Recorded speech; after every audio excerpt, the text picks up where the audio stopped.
ማየት ማመን ነው። እንግዲህ ሄሉ ወደ እንዳልክ ተመለሰች የሚል መረጃ እየተሰማ ነው። ያ መረጃ እውነተኛ ነው አይደለም የሚለውን እንግዲህ ከዚህ ሰሞን ቪዲዮ እለቃለሁ ብለዋል ማለት ነው። ሀሳቤን አሳክቸዋለሁ፣ በጣም ደስ ብሎኛል የሚል እንግዲህ ነገር ቲክቶክ ላይ ለቆ ነበር ማለት ነው። እና በነገራችን ላይ የእውነት እንዳለው ሄሉን ወደ ራሱ ወሰዳት።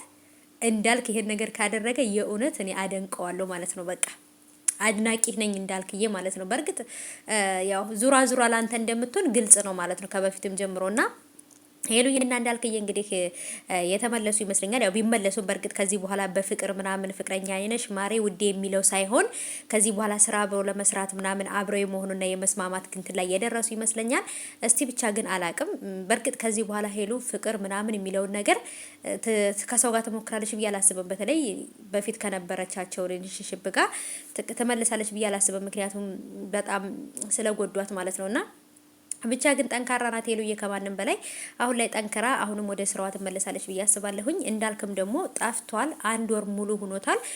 እንደውም የሆነ ቲክቶክ ላይ ብቻ ዛሬ ነው ትንሽ ገብቼ ያየሁት እንጂ የለም ነበር ቪዲዮ ለቆ አያውቅም ማለት ነው። እና በየትኛውም ቦታ ወር ሆኖታል። እስቲ እንግዲህ በዚህ ሰሞን ሁሉም በአዲስ ነገር ይመጣሉ፣ እንጠብቃቸዋለን። እናንተም ደግሞ ያንን ነገር በፍቅር ጠብቁ።